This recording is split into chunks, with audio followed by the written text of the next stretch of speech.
انسان کو پیدا کیا تو کیا جنوں کو نہیں کیا؟ کیا فرشتوں کو نہیں کیا؟ کیا یہ گیلیکسیز پیدا نہیں کی؟ کیا چاند اور سورج نہیں پیدا کیا؟ کیا ہماری زمین کے اوپر زندگی کی جو شکلیں ہیں نباتاتی اور حیواناتی، یہ چرند ہیں اور پرند ہیں اور مچھلیاں ہیں، کس نے پیدا کی؟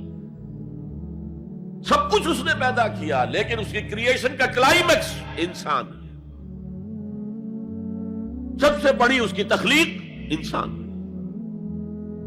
جو مسجود ملائک بن گیا۔ فسجد الملائکۃ کلھم اجمعون، کس قدر تاکید ہے، سجدے میں گر گئے تمام فرشتے، کل کے کل فرشتے جمع ہو کر 3 مرتبہ۔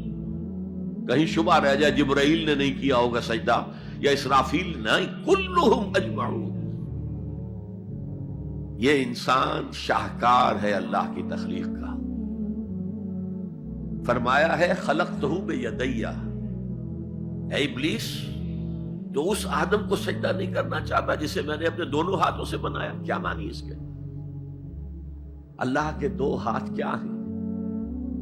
الا لہ الخلق والامر، 2 عالم ہیں، ایک عالم امر ہے، ایک عالم خلق ہے۔ عالم امر میں اللہ کے حکم کی تعمیل چشم زدن میں ہو جاتی ہے۔ انما امرہ اذا اراد شیئا فانما یقول له کن فیکون۔ اور عالم خلق میں وقت لگتا ہے۔ آم کی گٹھلی سے درخت تو بنے گا آم کا، لیکن کتنے سال لے گا؟ ماں کے پیٹ میں بچہ پرورش تو پائے گا، لیکن 9 مہینے لے گا۔ اللہ نے فرمایا کتنی جگہ پر میں نے آسمان اور زمین 6 دنوں میں پیدا کی۔ عالم خلق میں ٹائم کا ایلیمنٹ ہے، عالم امر میں کوئی ٹائم نہیں۔ عالم امر سے تعلق رکھنے والی صرف 2 مخلوقات ہیں، فرشتے اور انسانی ارواح۔ یسألونک عن الروح قل الروح من امر ربی۔ اور عالم خلق سے ہمارا یہ جسم ہے، حیوانی وجود ہمارا جو زمین سے آیا ہے۔ منہا خلقناکم وفیہا نعیدکم ومنہا نخرجکم تارۃ اخری۔ یہ یہاں سے آیا پھر یہیں چلا جائے گا، روح وہاں سے آئی اور وہیں لوٹے گی۔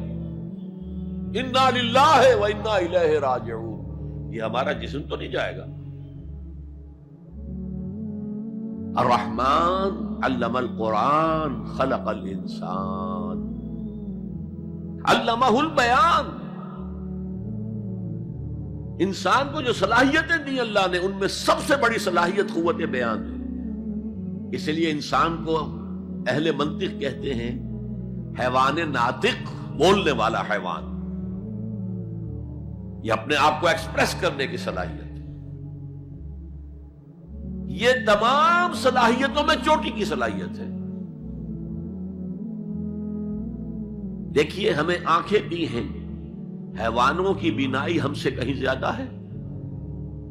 ایسے حیوان بھی ہیں کہ جنہیں لائٹ کی ضرورت ہی نہیں، بغیر روشنی کے دیکھتے ہیں۔